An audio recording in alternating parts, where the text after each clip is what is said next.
My name is Olga Chaiko. I'm a journalist from Kiev, Ukraine. Had several years of studies in the US, but it was a long time ago. Now I work for a TV company. This is the ICTV TV company, and I worked here for about 17 years. But as a whole, I worked for 27 years. Oh my God.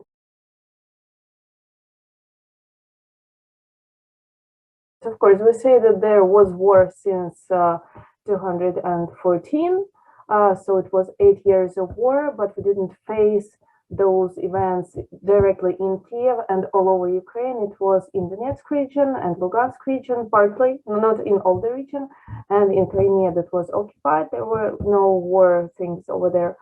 Well, we heard the war here. I mean, we felt it because the economy slumped. But still we managed to rebuild our economy. We started to flourish. That's absolutely. But we understood that the war is going to start since December because the US was, announcing this information that there is going to be a war. Well, we didn't believe that. And I have been to Munich Security Conference. It was 5 days before the war. So there were only talks about war there, and still we didn't believe that Russia will directly invade the whole country. And when we were returning from Munich, our flight it was not the last one, there was one after that. And it was interesting that the crew asked us to sit near the emergency exits because it was it was important for them that people who will be sitting there, they would speak English, so they would help all the crew. So that was the time when we tried to, we started to understand that it is going to be. But then we heard the speech of Putin. It was on the 23rd of February, and then everything was clarified there.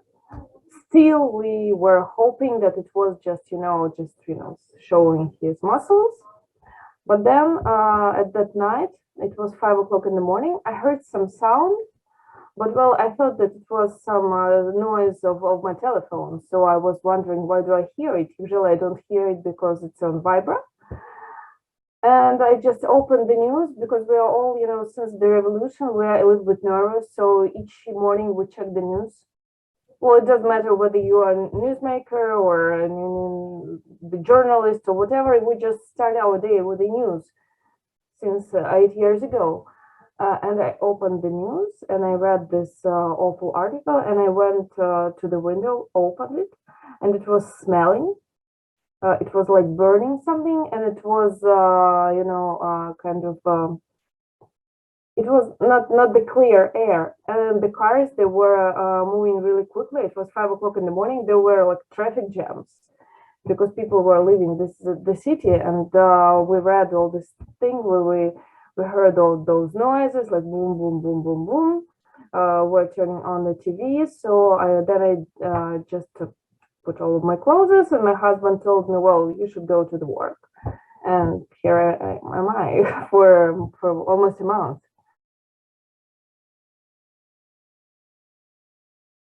Well, because it's my country, I think that we are building our country because actually in 90s, I returned here. I studied in the US, and of course, like many people stayed there because it's probably more comfortable to stay in the States.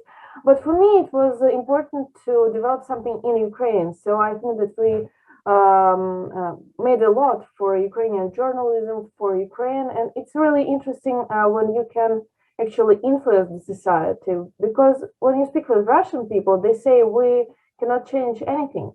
Well, in Ukraine, every person can change something. And of course, we survived our revolution. We, like all of us, participated. Some people directly, they went there, they died there. But many of us, we volunteered, we helped something, we helped in informational ways. So for me, there was no choice whether to stay in Ukraine or not. We just decided with my family. Actually, we have relatives in Russia, and we have relatives in the Zaporizhia region. The Zaporizhia region is, it's half occupied as a key region, half occupied. And so we didn't have any way to go, and we decided just to stay because it's our city,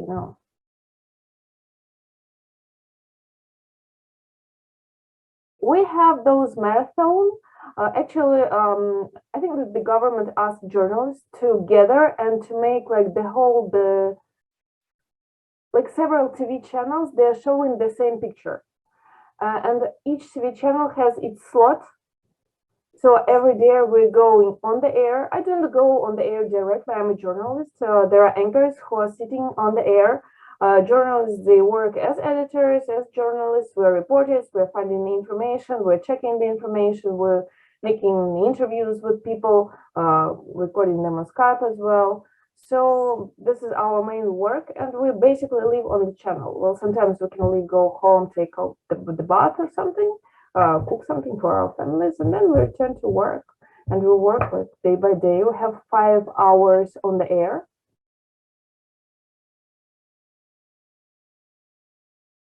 We are working. We're showing normal people lives, like people who survived the bombings, people who are fighting.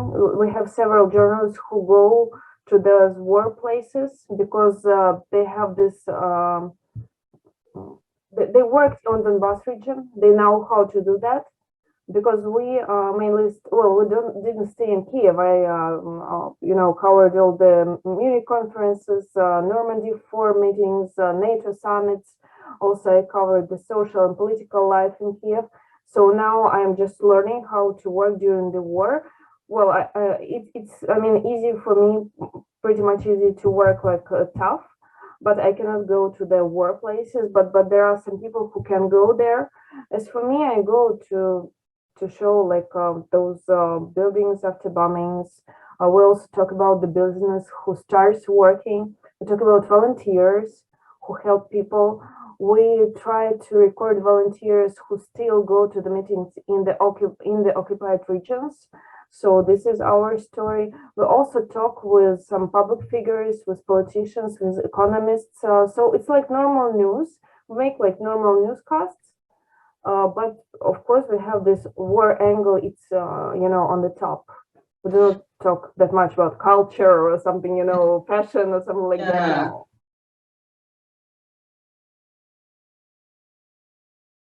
What have I seen? First, I saw this empty town, no people.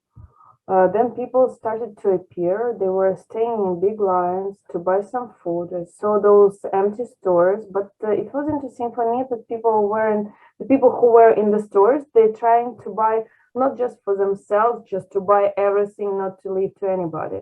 You are just buying the thing that you really need. Probably you will need that for several weeks. You are asking your neighbors whether they need something, but still you have to leave something for people who stay in the line because we have to care about all the people. That's what I saw. Well, actually, we saw the smoke from different parts of the city because in the place where I live, I have just perfect window view because I see like all those right bank of Kiev with Lavra, with this motherland monument. So like each day we hear the smell. And I see like the smoke from there, the smoke from there, the big cloud from there. It's hard to breathe. But still, I didn't see the direct bombing. And even if I see the direct bombing, I cannot shoot that. I cannot film that. And I cannot put it on the air just directly at that time because we do not have to harm the country and our army. I see, of course, those checkpoints. They are all over the town. We cannot shoot them either because we cannot show where the soldiers are staying. They're always checking our documents. What else do I see? I saw the place where actually it was interesting. I made the story about how the community services work here in Ukraine, how they collect the garbage in Kiev, because sometimes we do have garbage on the street, but sometimes it's really extremely clean, and it's really interesting because the city is half empty. And there is no garbage on the street. And somebody does that. So I asked them, the mayor, where to go to shoot, to film how they work. And they thought, okay, you can go to the place where the house was just bombed and you'll see how they collect everything. And what I saw there, it was like many men. There was the community, this truck for picking up the garbage. and many men from the houses who live nearby, they were collecting all this garbage. They were helping the community services. I saw the people who were, going. They were trying to get into their apartments, like apartments without wall. They were getting in, trying to get something that is still, in the house, like, actually, we live really well now. We have this, good technique for kitchens. We have good dresses. We have good stores. So they're trying to pick something from their house, probably something survived there after bombing, because they said that house, and there was the missile who bombed it like directly near the house, and then the gas exploded.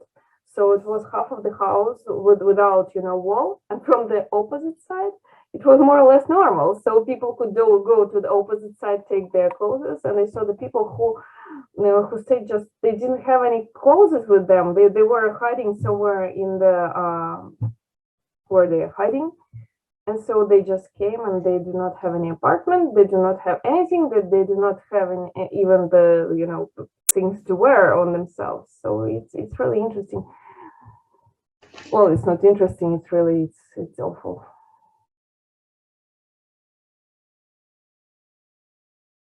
Well, we do not face many problems as far as we stay in Kiev.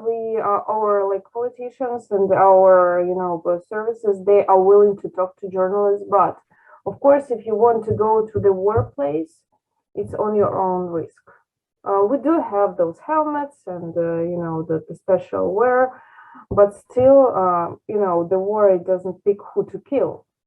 And of course, there were some war correspondents from other countries. Probably they didn't have, when our journalists go somewhere, they're trying to keep with the press officers who will probably show which place will be more or less safe. And they will say where to hide in case that happens. But still, my colleague, he was going there, and they went on the side, and then bombing started. They just put on the earth, and then they just went to the bus or to the car. That was all the shooting. You cannot shoot anything there. So of course, but see, all the Ukrainians are under risk now, and journalists are on the risk as well as normal Ukrainians. So on Ukraine, of course, we cannot say when we saw the bombing directly in front of us, we cannot show that because it can affect the army. You always have to think, well, when you work as normal journalist, you just show what you see. Of course, when you see something now, you cannot show that. You can also always ask for the permission, but I think that those are things that should be probably, well, we're trying to realize that, but still you have to work on not for your, probably it will be it's not the complete truth, but it's still the truth. You're working for the truth, but you have limited opportunities. That's the point. But probably when the country is in war, you have to agree to work on those rules. Of course, yes. Also, we do have the information. We get it from different sources, but we have to translate. We have to give only the information that was given by the country, and those are just also the war realities. You cannot just produce you have 10 friends who told you that 100 people died. You have to wait for official information. That's also the point, and probably this is the war realities.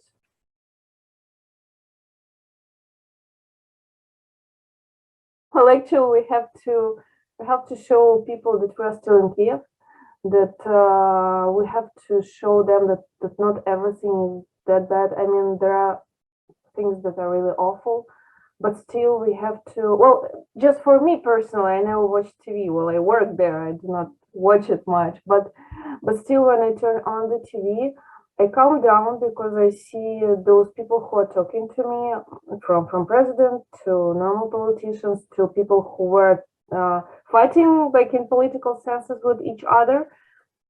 And journalists are in the same process. We are showing that life still is here in Ukraine, that Kiev is still alive, that Ukraine will be alive, that it will survive. It is really patriotic one. And for people, it's really important to understand that now we feel ourselves like the whole, like the country, because always we had all those thoughts that some people were more Russian oriented, but some people were more Ukrainian oriented.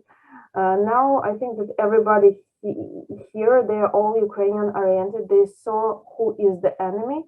And for journalists, it's important to show the information, to give people information, what will work, how the evacuation will go on, what corridors will open, which things are dangerous to them, which things are important to them. So we're like helping government and helping the country to inform people like from day-to-day basis, and to show that we're still alive and that we are still here, that we are calm and we're working.